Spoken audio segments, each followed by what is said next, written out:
Hello, and welcome to Marketing Unzipped. I'm Rob Curtis, and today we're diving deep into a topic that often feels like a mysterious black box. Those words, search engine optimization, or just simply SEO. Whether you're a business owner who's been putting off dealing with SEO, or someone who's dabbled but never quite cracked the code, this episode is definitely for you.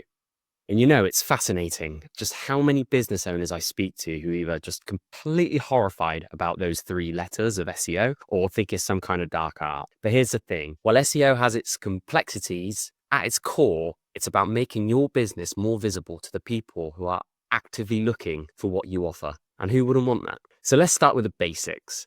SEO is essentially a practice of optimizing your website and online content to rank higher in the search results. That sounds very fancy, but just think of it as making your business more discoverable in the digital high street. Just as you wouldn't open a shop in a dark alley where no one can find you, you don't want your website buried on page 20 of Google search results. There are two main types of SEO that we really need to understand. There's on-page. This is everything you do on the website itself. So from the words you use in your content to how you structure your pages, the design, all sorts of different things. It's like arranging your products in a shop window just to catch people's attention. And then there's the off-page SEO, and this involves activities outside of your website. Building backlinks is probably a term you've commonly heard when it comes to this. But just think about it as building your reputation. So here's how I like to explain how search engines work. So imagine Google has the most efficient librarian. So when someone asks this librarian for information, they don't just go and grab the first book they see. Instead, they consider multiple factors. The book's relevance to the question that the person's been asking, how many other people have found it useful, how recently was it updated, how credible is the author. But here's where it gets interesting. Search engines have evolved dramatically over the past few years, and they're no longer just matching keywords. They're trying to understand things like user intent. When someone typed best coffee shop near me into Google, the search engine isn't just looking for pages with those exact words. It's trying to understand what the person really wants and provide the most helpful results. And that's when we want to think about that librarian analogy I made. It's about how our audience wants this problem solved for them. And what I mean by that is that no different than somebody asking you for a recommendation. It's you're going to give them the best answer you can from your experience. And Google is using all its tools to essentially decipher what demonstrates the best experience that I can give the end user, i.e. somebody using their search engine. Obviously, there's tons of other search engines and all that stuff, but we'll use Google in this example. But ultimately, it brings us to a really crucial question. Why do we need to care about SEO in 2025? But before we dive in, let me just share some sort of crazy stats. Circa 70% of online experiences begin with a search engine. And if you think about that for a moment, that's more than 2/3 of people's online journeys start with a search. And when we think about it, this is why SEO matters and the business impact that it can have on your business. So SEO isn't just another buzzword, but we want to think about it as a fundamental pillar of business's growth in today's digital marketing processes, right? And what we need to do is understand and determine why it deserves your attention as a business owner and as a marketing manager. Over the past few weeks, I've been speaking to multiple business owners who've been spending a lot of money on paid ads, and no discredit to paid ads. I absolutely love it. I think a strategy for a conversation for another day is definitely around how we bring these pieces together. I asked a few of these business owners about their organic search strategy. They basically admitted they haven't given it enough thought. And here's the thing, like I said, I love the paid advertising side of things, but good SEO is giving you a little bit more chance of owning the property. We can't control how search engines react, how tactics that we should be using, the trends, they will change. But when you think about it, it's about how we can improve our own website to give our users the best experience. And for me, that's the closest thing to a digital asset that you're ever going to own. But for me, some of the key reasons why SEO does matter are naturally increased visibility, increased traffic to your website. The more people that come to your website where you're solving problems for them, the more likelihood you've got of opportunities for sales, conversions, whatever you need. And then there is the argument around cost effectiveness as well. And for me, what that's about isn't just, well, you pay for Google ads, you pay to exist in searches. It's actually, there is obviously going to be a cost when it comes to time, energy, resources required. But for me, that's like a compounding effect. With paid advertising, it's now. And it's only now. It's only until you switch it off. There's a whole nother layer where you have to think about how do we bring that user back around. And for me, it's another opportunity here where there's this natural trust and authority that comes with organic rankings. The amount of people that I've spoken to over the years that say, I don't click those paid ads because they paid to be there. They haven't earned it. And it still makes me chuckle to this day because it is true. And it's just interesting how our behaviors align with things like that. Because ultimately, when your page exists for different search terms in those top ranking positions, it is an absolute vote of confidence for your business and for your website. But here's where many businesses get stuck. They understand the importance, but struggle completely with the implementation. And that's what we're going to be talking about today. So let's roll up our sleeves, get into the hard stuff, and let's start thinking about some of the things we actually need to do in this SEO process. So I'm going to share a few different areas of where I'm trying to use some language that you've more than likely heard before if anybody has pitched to you the idea of SEO. And then I'll give you some ideas of my sort of thoughts around it. So first of all, good old-fashioned keyword research. So for me, this process here underpins all successful SEO strategies. We need to understand what our potential customers are looking for and how we can deliver it to them. Keyword research is important, but it's just one piece of a much larger puzzle. So think of it this way. If you were a coffee shop on your local high street, you wouldn't just look at foot traffic data. You talk to people in the area, understand their daily routines, their preferences, and their frustrations. The same principles apply to digital marketing. So let me walk you through a content strategy approach that we have. So we can call this the question cascade. And instead of just jumping straight into keyword research tools, when we start looking at, oh, well, this has this many searches a month and all those things, all interesting data that we can use. But we actually want to begin by asking fundamental questions. And this all comes with podcast episode we've already recorded around defining your target audience. So what problems do they face? For a coffee shop, it might be, where can I find a quiet place to work that isn't my home office? Or where can I have an informal business meeting with good coffee? Or I have an allergy to X milks, for example. It's, do these coffee shops have these varieties available to me? These questions often reveal such missed opportunities that keyword tools could ultimately miss. And once you begin to understand those sort of core needs, then you can layer much deeper into the keyword research. So starting with broader topics of elements like your content pillars. So for a coffee shop, these naturally emerge from your customers' needs. Workspace solutions, specialty coffees, food options, all these sorts of pieces begin to tie in with that. But now this is where, to me, businesses go wrong.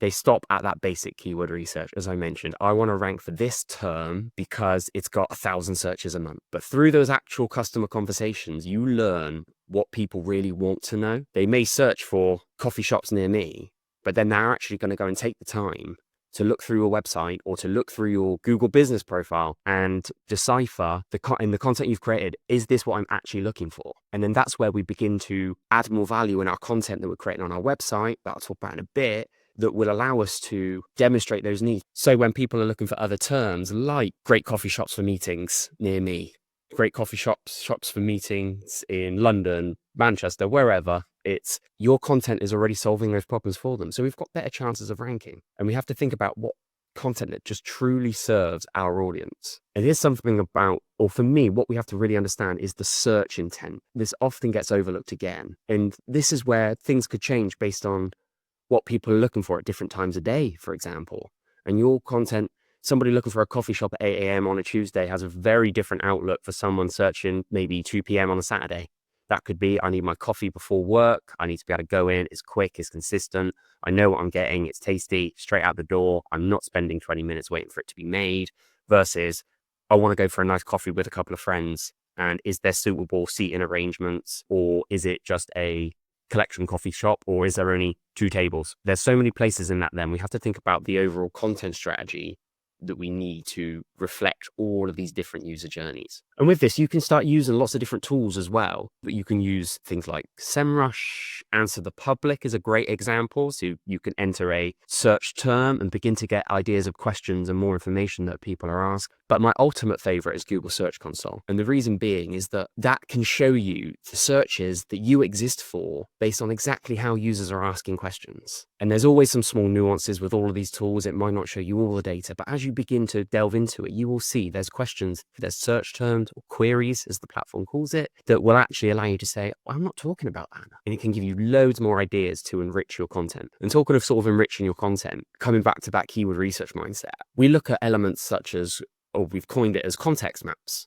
So for each main search term, we list out the situations that might prompt this search, the underlying problems the searcher is trying to solve, the potential follow-up questions they might have, the concerns that might just prevent them from taking the action. And this approach helps you create content that doesn't just rank well, but actually converts. Because when someone finds exactly what they're looking for, answering questions they haven't even asked yet, they're much more likely to trust you and potentially even become a customer.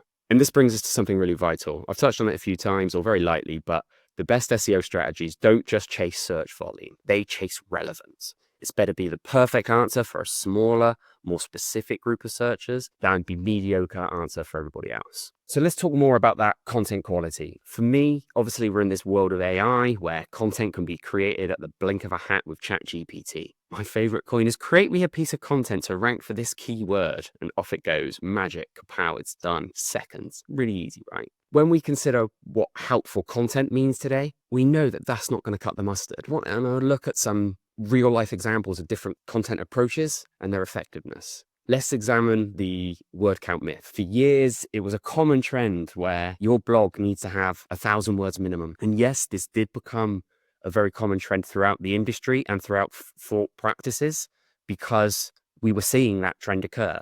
To me, that isn't the case anymore. And what we have to think about is how many words does that question need to answer that problem? We don't just need 3,000 word articles knocked out for every single subject and topic. But for me, we want to think about what are the clear, concise instructions that are needed. Can the user then go and grab more information from your site if they need it, and how we layer that content throughout? So if we looked at a really simple example of how to make pancakes, that's my favorite thing to do at Christmas with my kids, and I never remember the perfect process. So there's always one thing I'm missing. But that's going to be a short, concise point 1, point 2, point 3, point 4, point 5.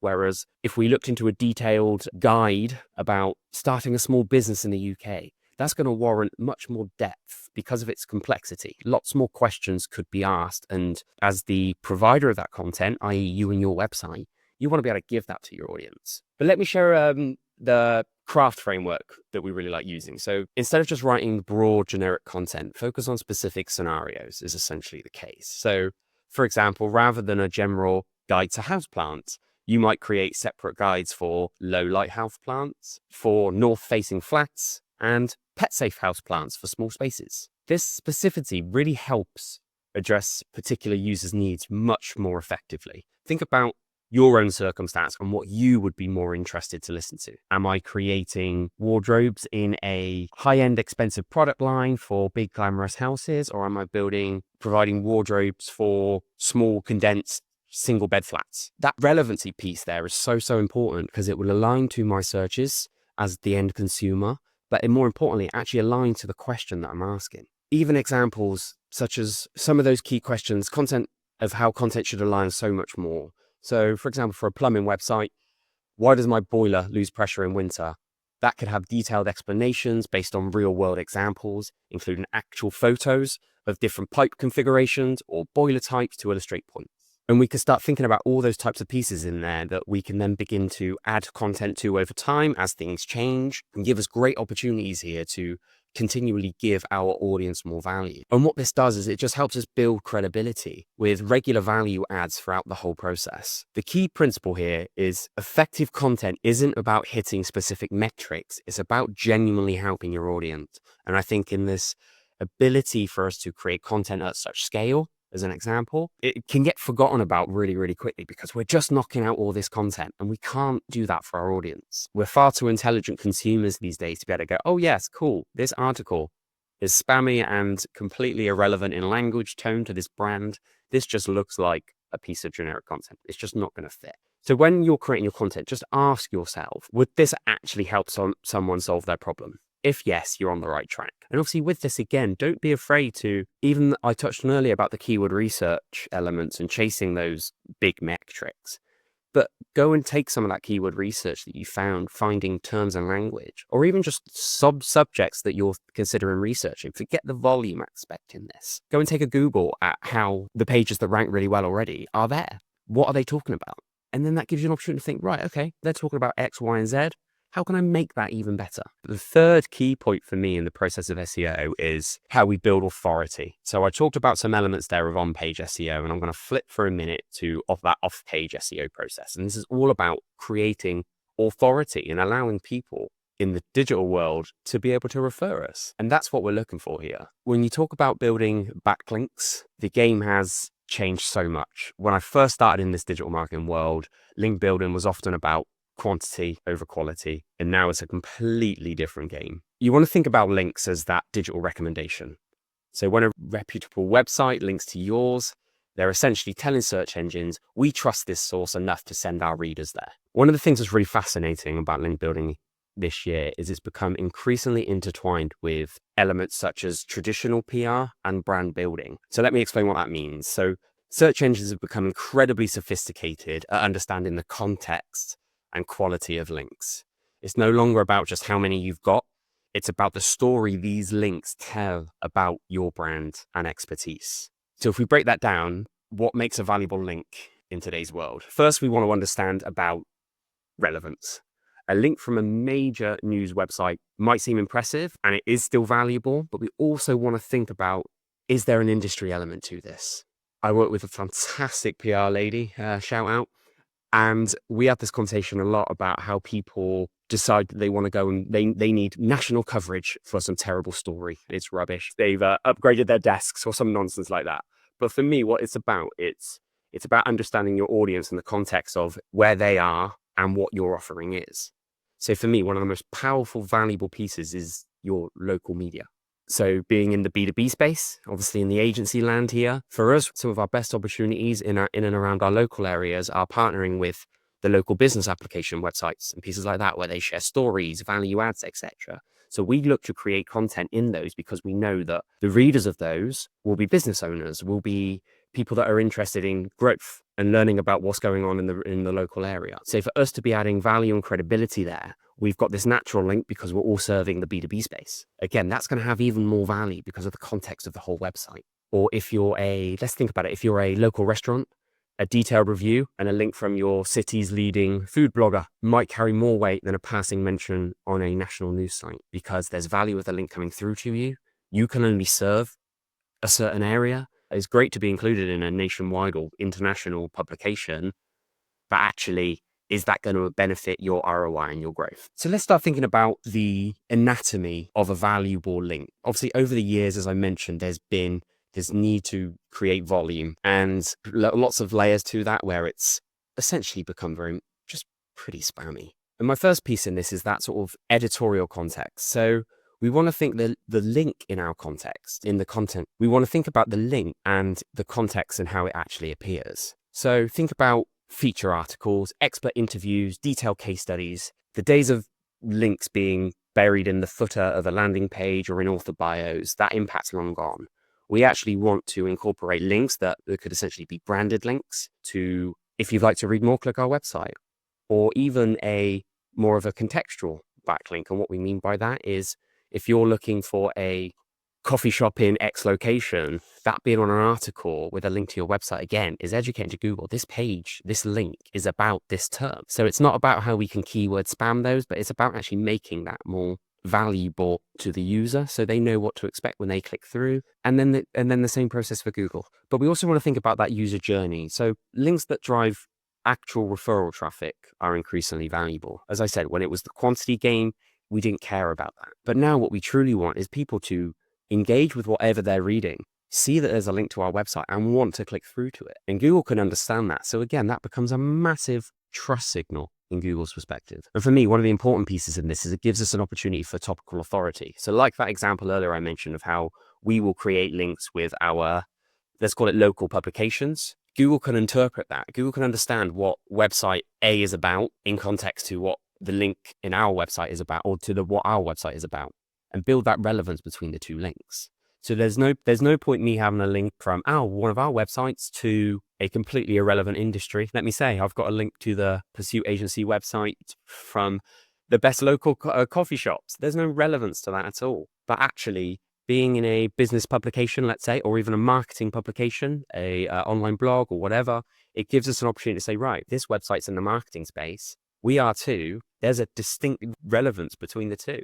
But let's start thinking about how to actually build some links. So we've just talked about a few of how we hunt for some of these elements. We want to start thinking about some effective approaches that we need to take. So I've already touched on the digital PR and newsworthy sort of content, but creating content and stories that journalists and industry publications actually want to cover is so powerful. You see yourself as a authoritative leader in the space by giving value, which again is in front of potentially your ideal customers.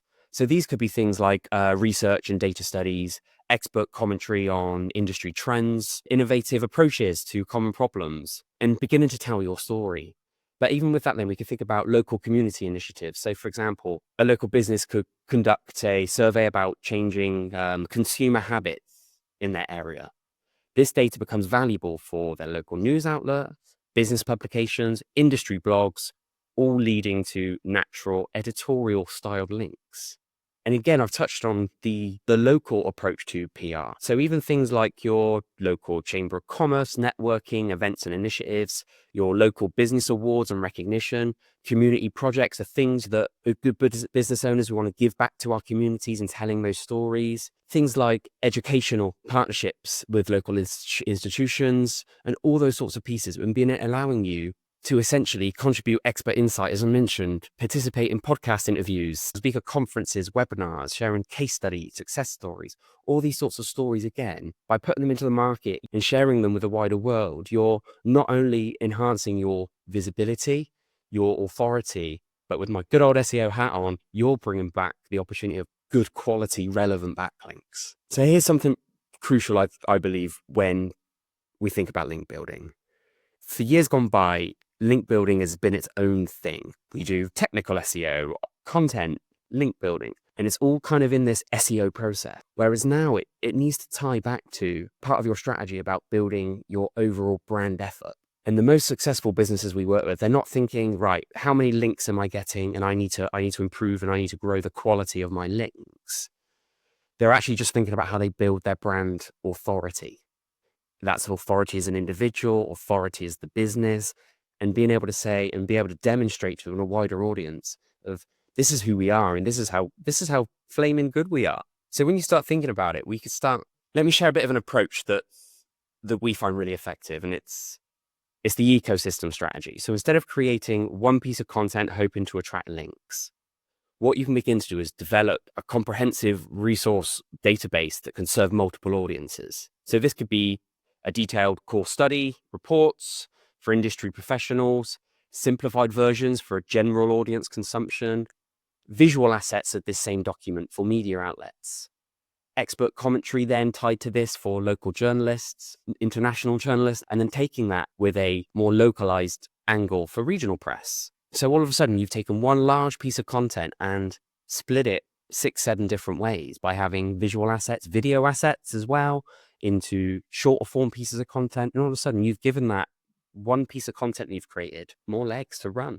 And that's a really, really powerful thing. And then so you've gone on, you've got some ideas, you've created this, and you actually want to begin to understand what's the value in doing this. We all know that process, that SEO takes time and all that noise that we hear, but how can you begin to determine that? And we need to consider kind of a few multiple factors: the authorities of the linking domains, the relevance to our industry, the context in which the link appears, the actual referral traffic and engagement it generates, as well as the longevity and sustainability of the link.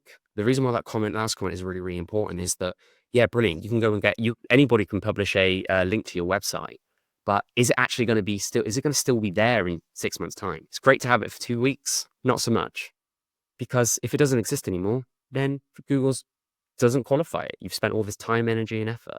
So that's where things like posts on other people's website, on other businesses' website, journalists and styled pieces of content, that has value because the majority of the time they are going to be left there to exist. They'll be enhanced, improved over time if required by their own website developers and content creators. It gives us a key thing to think about here because we want that link to last for a long time. And when we start thinking about the authority of the linking domains, if you've had one step into the world of SEO, we see things like domain authority, domain rankings, citation flows, trust flows, all this sort of language that gets bandied around. And they are good North Stars, but they are not the crucial element in this. What tells me what a brand new business that's just launched their website, we've created some content that's going on their website and they've published a backlink to ours. In the first instance, when I look at their domain authority, it's nilch, it's nothing. But in 2 years' time, I don't know how big that site could become. And all of a sudden, I've had a credible link from them for 2 years.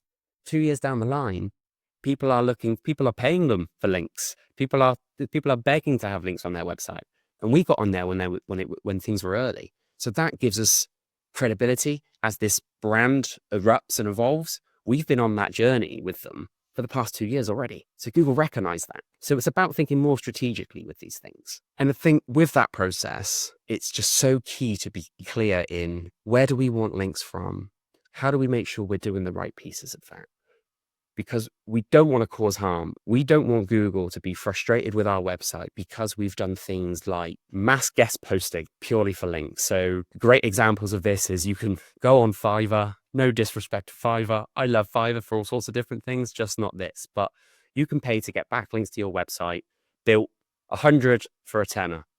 These links are going to be rubbish. There's going to be no value from them or very minimal. You might find the golden nugget across all of these, but you will spend a long time searching for it and a lot of money in the end. But Google won't like things where in that process, they will create an article and it will get published from 100 different websites with the same content, with the same links, because Google can recognize that. Google can recognize those websites they've got linked on. They may have a high domain authority, but no one's reading it. No one's engaging with it. And even things like reciprocal link arrangements. So I build a link to your website, you build one back. I see that as again, come back to that kind of journalist and media mindset is yes, content will be replicated and maybe shared over different platforms and as well as sharing it on your own website. Google, again, is intelligent enough to recognize that most of the time. But then at the same time, if all they can see is consistent trends with I'm posting a blog on my website, you're posting one on yours, and we keep doing it, they're not going to like. And even links from, and there are some circumstances for a conversation for another day where these have an element of value. But even that process around the low quality directories, forum links, and all that jazz, in certain elements, they are extremely valuable. Because in the right forums, in the right industries, those links can certainly provide clicks and engagement. But the amount of websites that when we take on a strategy, we go and audit, all I see is the standard top 10 backlinks built, even to the point of they've got SEO links in their domain name. And I'm like, there's no relevance to that, to my business. Why am I existing here? And we don't want to be doing those sorts of practices. Again, think about how you want your business to be portrayed. You're going to be related to rubbish, spammy comment links, or terrible directories that don't exist, but they have no engagement at all. But for me, the key to successful link building in 2025 is stop thinking about it as a separate SEO activity and start seeing it as a part of your broader digital PR and brand building strategy. And when you focus on creating that genuine value and building real relationships, the links naturally follow. Remember, a single high quality contextual link, it can be worth dozens more than those rubbish spammy links that I've talked about. It's about building a natural, diverse link profile that reflects your actual authority in your industry. I'm going to touch on quite quickly around technical SEO as well. So for me, the on-page process and the link building process we've talked about are some of the most powerful parts of an SEO process. But we have to remember that technical SEO element, because the amount of horror stories that I could tell you where websites have been launched, have been live for months, even years, and nobody has checked the button to say, make this website indexable, which is basically telling Google, this site, please crawl it, and asking that question of them. So of course that site's not going to rank. Google can try its best if they've seen it, if they've come across it from somewhere else. But it's like running a marathon with a 50-kilo backpack on. You're not going to get very far. But there's some pieces of this that, without expecting you to be developers, that you can run off and at least have that conversation with already. So simple things like image optimization and speed optimization. We want to make sure that our audience has a great experience on our website. We could have the best content in the world, but if it doesn't load, it takes forever to do so, and it's not even mobile first optimized, and I'll talk about that in a minute, our users aren't going to engage with it. So what's the point? So we want to have a nice, succinct, quick loading website with our images formatted correctly to make sure that they're accessible. And again, it's not like fitting a huge dining table or a king-size bed in a single bedroom type mindset. We have to think about all of these sorts of elements. But for me, yeah, page speed is one of the key things in that. But you also want to think about ensuring that you have elements such as good hosting. A lot of people will just go and get the cheapest hosting they can get because why not? But investing in better quality hosting will help your website perform better. Another key element as well for me is your URL structure. So make them readable and logical. I often see when somebody creates a piece of blog content and it's got a really long title, that really long title, the entire blog title is in the URL string. So all of a sudden, let's just make this up. Instead of being 3 centimeters long, if you were to measure it with a ruler, your URL structure is 12 centimeters long. That's a lot of work you're asking Google to read. But we could condense that title into shorter terms where Google can clearly interpret what it means, but we don't have to have all the filler words in there, let's say. So if I was to give you anything when you think about technical SEO, for me, speed and making sure your pages talk to one another with a good, clean URL structure will be a very, very good step in the right direction. And finally, for me, this part now is the evolution of SEO. Because as I said, years gone by, it was about keywords on a page, building rubbish backlinks. But now we've got great quality content. We're building great quality backlinks. We've got technical elements set up, which again, there's lots more things I could talk about. But we want to think about conversion rate optimization, or better known as CRO, because we've got all this great value. We're bringing people to our website now. But because of the skills of developers, tool stacks that we've got access to these days, the expectation to have a good experience from a user is front and center. Because if we don't have that, people are going to turn off. Think about all the websites that you've seen that they're not always the fanciest. It's not about having something crazy for the sake of it, but actually a smooth, succinct, good quality website. Because we think about it, SEO is about getting people through that door, but CRO is about ensuring that they make a purchase once they're inside, or they just simply engage with your website. Just like in a physical shop, every detail matters. So let's think about this. We run through our sort of digital customer journey audit and we discover, let's just use an example. We run through that digital customer journey audit and we see the website's got a beautifully designed website. It looks stunning, great images, great content. But actually, this example being an e-commerce, for example, they're actually missing some really crucial trust signals. Customer reviews, detailed shipping information, product comparison tables. All of these pieces here are what adds up to allowing a user to make the decision to say, I trust and validate this. I'm going to engage. I'm going to purchase. And with that, then you can easily and simply see your conversion rates increase tenfold. We've seen it in many projects we've worked on. But if we break this down, because obviously that was just one crude example of an e-commerce website and an e-commerce page.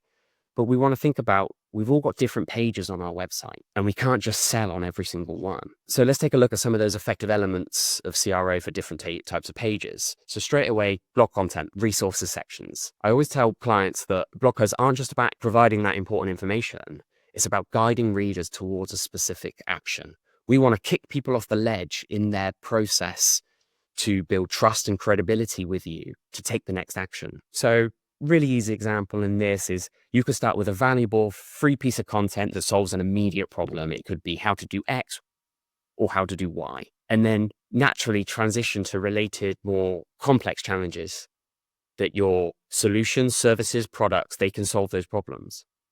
So for example, you could have, let's use the fitness industry. You could have a blog post that talks about 5 essential morning stretches. Within that content, they seamlessly introduce the concept of personalized fitness plans and driving people to the next action. And that could be in exchange for your email data, download X guide and supply that extra little bit of detail or insight into how our personalized fitness plans work. By sharing some information, how brilliant, you've got their data to make another action, but having some strong call to actions on those blog pages, not just within the text copy, but mix it up, have variety to encourage the user and kick them off the ledge onto the next step. Then if we look at things like sales pages, one of the things I most commonly see is you need to match your content to the temperature of your audience. So let me explain what that means. We can categorize visitors into 3 temperatures: cold, warm, and hot. Cold, they just discovered your brand. Warm, they're aware of their problem and considering solutions. Hot, they're ready to make the purchase. Your sales pages, they need to cater for all three, but in different ways. So when we start looking at those content blocks and the layout of those pages, at the top, we want to place social proof and brand storytelling for cold traffic. The middle section addresses common objections for warm prospects. And near the bottom, we begin to add urgent calls to action with risk reversals, let's call it, for hot leads. You need to do this now because we've only got X places left, X products available, X bookings this year. We want to take the user on that journey through understanding the trust, the credibility at the top if they don't know you at all, and guiding them down to making that decision. I often ask clients, if you're coming away slightly from the sales pages, but if your homepage was a person at the party, would they be the one dominating the conversation or the one asking interesting questions and telling compelling stories? Because the goal of your homepage isn't to close the sale, it's to spark curiosity and guide visitors to the next step in their journey. Think of it as the best concierge service at the most luxurious hotel. They don't tell you everything about the hotel at once. They ask what brings you here and guide you to exactly what you need. And if you think about the 5-second rule, go and show your homepage to 100 different people, 10 people, 5 people for just 5 seconds, and then ask 3 questions. What does the business do? What's in it for me? What should I do next? With those answers, you're not going to get what you want to hear. So that's where we want to start thinking about having a clear, compelling, converting approach. So in our clear concept, we put their main value proposition. You want to put your exactly what you do in your hero section. Don't overcomplicate it. No clever wordplay. Just straight talk to people what you do and who you help. The compelling element, adding those social proof pieces like I mentioned, not just testimonials, but specific results their clients and your customers and your audience achieve with your product or your service. And then that converting part of the process. Create a nice clear pathway based on your most common customers. What do they need to do next? And see how you improve the quality of your landing page. Because with this, again, search engines, they're increasingly looking at those engagement metrics. For years, Google spoke about how utilizing engagement metrics to the search engine algorithms. In recent leaked documents, and to improve, they have. So again, it's about how we can give our customer the best experience. And I will say that again till I'm blue in the face. But essentially, that better user experience, it leads to better SEO, which brings more traffic, giving you more opportunities to convert. And the key thing for me here is SEO isn't about gaming the system. It's about creating the best possible experience for your customers. You know, it's quite remarkable that when I started in digital marketing, SEO was all about keywords and backlinks. Now we're dealing with AI-powered search engines that can understand content, intent, even emotion, and the evolution has just been absolutely extraordinary. Let's talk about something that absolutely fascinates me, which is obviously the future of SEO. And trust me, with AI reshaping everything, or certainly feels like it because it's in every conversation, I feel we're standing on the brink of some absolutely incredible changes. Because for me, I found it absolutely remarkable. When I started in this world, SEO was just about keywords and backlinks. Now we're dealing with AI-powered search engines that can understand context, intent, even emotion, and the evolution to that has been absolutely extraordinary. I'll talk about 3 trending elements here that I think are going to reshape the landscape of SEO. I don't think our principles will change in the SEO world, but how we get to our audience will. So I can't talk anymore or can't not mention about AI. And we can see already that Google's own AI processes, they're becoming increasingly more sophisticated in understanding things like user intent. They're not just reading your content, they're understanding it at almost a human level. It's never going to be perfect, or it's not going to be for a little while, that's for sure. But for us, this means we need to shift from writing for search engines to really delving in on writing for humans. And like I said right at the beginning of this, how people will go to ChatGPT and say, write an article with a keyword focus of X about this keyword and expect it to rank. You can't do that anymore. You have to really focus on the humans and focus on creating that content that genuinely answers your audience's questions. Think about the context of their searches, the problems they're trying to solve, and all of those pieces. Gone are the days of keyword stuffing and all this over manipulation. Follow those good practices. But for me, the second part, which really excites me, is actually search engine optimization without the normal search engine that you and I are used to. And I think this is where we're seeing this begin to blow up with platforms like TikTok, and how we're seeing there's tons of stats that you can find about the Gen Z community, in fact, are searching for mostly on TikTok, we're seeing the trending habits leaning towards actually they'll just go on a social platform, perform the exact same search they would ask Google. So we're seeing this absolutely fascinating shift. And that might not lead to a website click, but interestingly enough, that will lead to content and engagement in your content, which is going to give you more value to share. If you think about it, if someone wants to find a new restaurant, they might head to Instagram rather than Google.